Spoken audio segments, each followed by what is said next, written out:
All right, let's talk about cheap records once again. I have the admission to make though. The record that you're hearing in the background is probably not all that cheap. It's not super expensive, but it's not all that cheap. A little bit of explanation though. So I talk a lot about these records and it's kind of random. I apologize for that. So I thought, well, I'll do some label focused videos where I talk about the music on a certain record label. And that'll sort of organize things. I mean, it's a little late in the game for that, but here we go. So one of my most favorite labels, one of the labels that kind of sustained me musically through the 80s was the Gramavision record label run by a guy named Jonathan F.P. Rose. And they put out a lot of really cool music and wide-ranging music too. They put out funk, they put out super avant-garde jazz, they put out swinging kind of modal jazz, and a lot of these records are by artists that, for whatever reason, they don't get talked about as much as they should. Not all of them, but a large amount of them. It bugs me. It bugs me. Anyway, the output was huge. I by no means have a complete collection, so of Gramavision albums, but I've got enough to do one of these videos. Well, several of these videos actually. In this one, I'm going to take up more the, I don't want to say mainstream, but more fusion slash. There's one funk record I'm going to talk about. The more tonal stuff. They never did Gramavision. I don't know. I don't remember ever hearing anything like that was straight up free jazz. A couple things came close, but some are definitely more avant-garde than others. And this is some of the stuff that sort of sits in between, modal and avant-garde and fusion, which is sort of my favorite part of the garden. It's what I really love to hear is multiplicity of approaches, where nothing is censored, so to speak. Anyway, what I'm playing right now is a record that I didn't even know existed pre-Discogs, and I can't say it's a cheap one, but it's a heater.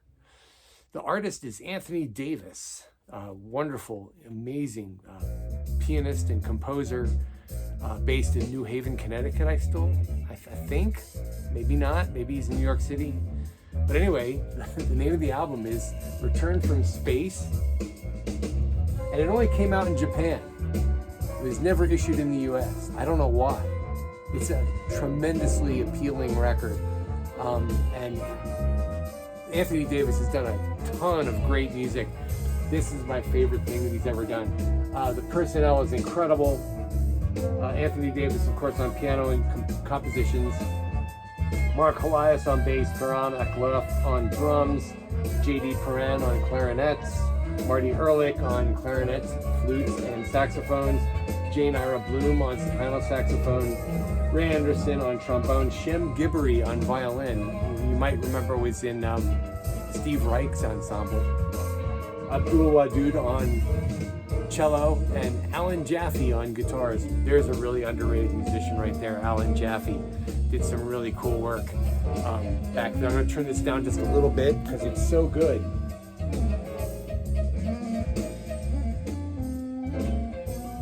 I don't want to feel like I'm yelling at you. Anyway, I've got a few records here, not a ton of them, because I'm going to split this up. The first thing I'm going to put out there for your approval is Harvey Schwartz's first solo record, Underneath It All. And he later changed his name to Harvey S. And he's known for working with Sheila Jordan. But he did this great record, and he did a number of records for Gramavision. This is the only one I've got. But his later ones, Urban Earth, I think that was actually became the name of his group, are pretty cool. They're kind of like some of Carla Bley's stuff. They kind of are in that sort of fusion, modal jazz, oddball compositional realm. If you like Carla Bley, like Heavy Heart, things like that. You'll definitely like his later stuff. This is solidly, and this might tip you off, the cover art, solidly in an ECM tip. It's really, this is one of the very first records I ever got on this label, and it really reminds me of an ECM sound. Very sort of chamber jazz, lots of really cool and interesting rhythmic ostinatos. Great band, Ben Aronoff on piano, David Charles percussion, John DeEarth on flugelhorn, Eric Friedlander on cello, and Peter Grant on drums. Of course, Harvey Schwartz on bass and compositions. Anyway, wonderful record. If you're an ECM fan, hunt this one down. It's not expensive. Underneath it all, one of my favorite artists, and a guy that I had the good fortune to see numerous times live when I lived in New Orleans in the 80s, was this guy, Tony Dagradi. And he did, I think, maybe 4 records for Gramavision, but I've got 3 of them. And this was his first one, Oasis, with Gary Valente, Kenny Werner, James Harvie. I think he's a New Orleans guy, on piano. Ed Schuler on bass, D Sharp on drums. This was a subset of the Carla Bley band that Tony Dagradi was in for quite a while. And this is just a really great sort of modal modern jazz record. Not a fusion sound at all, it's all acoustic. But it's got sort of that weight to it, you know. There's some advanced stuff going on here, and of course Dagradi's a wonderful sort of post-Coltrane type of tenor player. The follow-up to that is called Lunar Eclipse, and this featured a band that was later to become sort of its own thing. It's Tony Dagradi with all the New Orleans guys. David Torkanowski on keyboards, Jim Singleton on bass, Johnny Vidakovich on drums, and Mark Sanders on congas and percussion. And if you add to that Steve Mazakowski on guitar, he's not on this record, but if you add that became, I can't remember the name of the group right now, of course, but it became sort of a steady working group. They recorded a bunch of records and CDs pretty much in New Orleans, and it's worth hunting down. I'll think of the name at some point. But anyway, this is called Lunar Eclipse, and there's one great long tune here. It's, I believe, the title track, with some really nice Fender Rhodes. The rest of it is acoustic. But again, sort of in that sort of heavy modal, not all, you know, spang-a-lang, ding-ding-a-ding type rhythm, more of a rolling sort of post-ECM rhythm, and it's really great. There's definitely some funkiness going on at all times because Johnny Vidakovich and Jim Singleton can't help themselves. But this is a great record.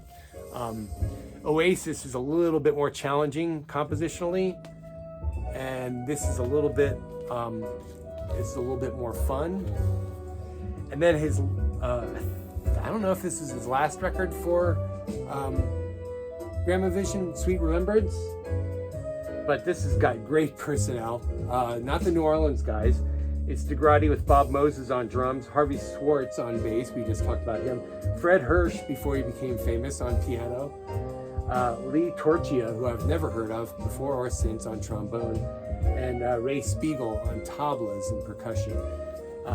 Anyway, this is a really cool record. The tablas do lighten things up a little bit. There's sort of an Eastern undercurrent to some of this. It's because Dagradi is a devotee of Eastern Buddhism, I believe. Anyway, a really cool record, and I think this cost me like $1. All these records are super cheap, and they're all U.S. pressings, except for the James Newton. So the crown jewels, some of the crown jewels of the Gramavision label are these 2 records, and I can't, you know, on some level, I can't believe they're still cheap because they just rip, and they're so advanced. I believe that people today are just getting to this, and this guy, he's a wizard. He's a shaman. This guy, he's still around. He's incredibly active at an advanced age. Probably the first jazz drummer I ever heard, Bob Moses, also known as Ra Kalam Bob Moses, or Ra Kalam Robert Moses, or Ra Boat. Moses. Anyway, this is called Visit with the Great Spirit. And this is actually the second, I think, record he did for Gramavision. I picked these up out of order. Sorry about that. Anyway, the personnel on this is just insanely great. Bill Frisell is on guitar. So if you like Frisell, you should go for this. Billy Martin from Medeski, Martin and Wood, who I believe was one of Moses' students, is on this. Delmar Brown on synth, Steve Kuhn, Eddie Gomez, Steve Swallow, Lincoln Goins all on bass, Jerome Harris on bass and guitar. It just goes on and on and on. David Sanborn, Tony Coe, John DeEarth, David Liebman, George Garzone, Tiger Okoshi, Bob Mincer. I mean, it's not a big band record because not all these guys appear on all tracks, and the styles are everything from avant-garde space music to funky fusion to modal jazz to, you know, something that only Bob Moses does, which is Bob Moses music. Anyway, Visit with the Great Spirit. It can still be had for less than $10, I think, on Discogs, and you know, in your local record store might have one. This is the first one he did for the label, When Elephants Dream of Music, and this is also a phenomenal record and absolutely belongs in your collection if you're into eclectic, open-minded music that just gets into everything that you can imagine. And again, amazing personnel on this. A lot of percussion. Dave Friedman on mallets, Bill Frisell on guitar, Taro Masahino, Sheila Jordan, Gene Lee, two of the greatest vocalists to ever open their mouths. It just goes on and on and on. Nana Vasconcelos, John Schofield, blah, blah, blah, blah, blah. Again, there are vocals on these, but they're really cool vocals, and the lyrics are really cool, and there's just absolutely nothing about these records that's, to my ears and brain, unappealing. So, When Elephants Dream of Music, gotta get it. Visit with the Great Spirit, gotta have it. I mean, these are two essential records. Have I driven the point home enough? I don't know. Another drummer that recorded for the label, who I really like and who's still highly active in a number of different areas, number of different musical areas, is this guy, Bobby Previte. And he did a bunch of records for the label, for the Gramavision label. This was the first one with Wayne Horvitz on piano, Tom Varner, the great Tom Varner on French horn, David Hofstra on bass and tuba, and Marty Ehrlich on tenor. This is a really cool record. I was almost going to play this in the background while I blabbed, but I realized I really needed to expose people to Return from Space by Anthony Davis, which is what's in the background.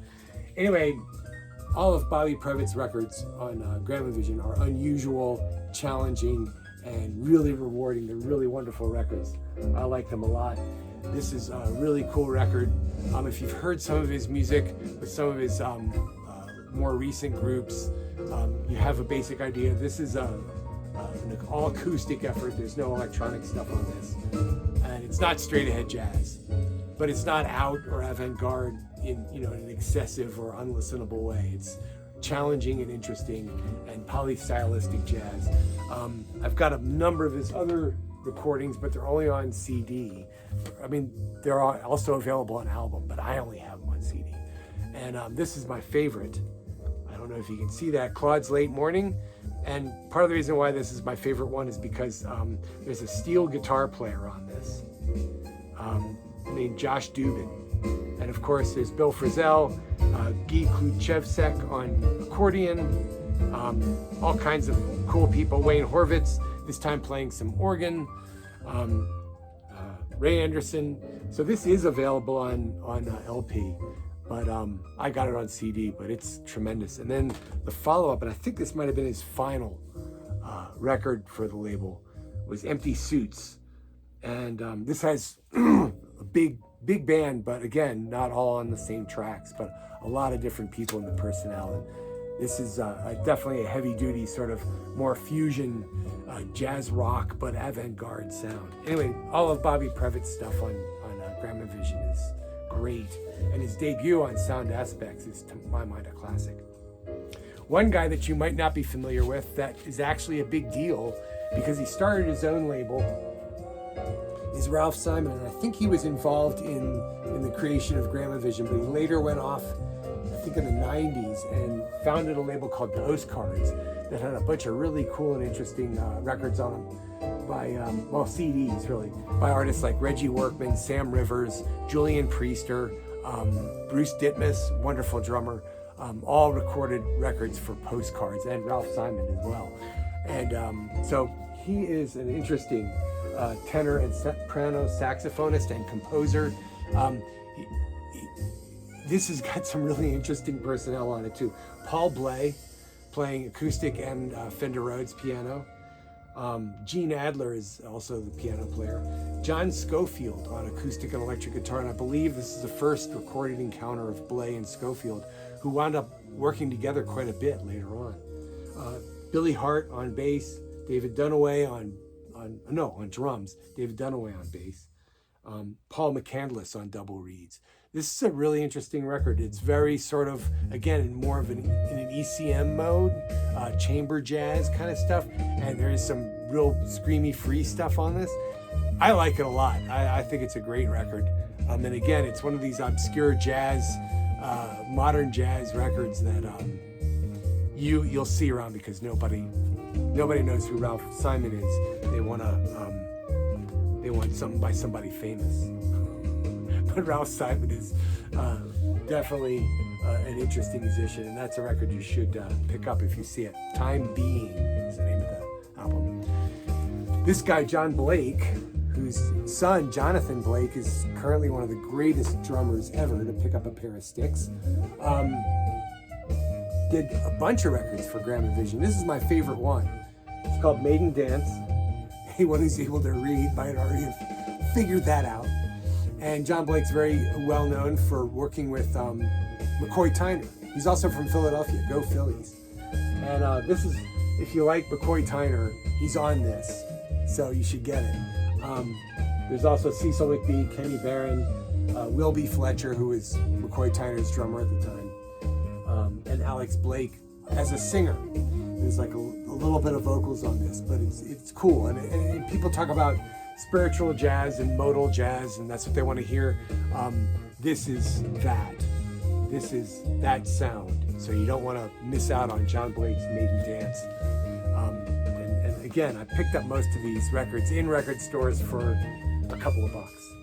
And they can be had on Discogs for a couple of bucks plus postage. Another one of my favorite artists of all time is Didier Lockwood. Not just because he was in Magma, but because he's just a killing violin player and great soloist.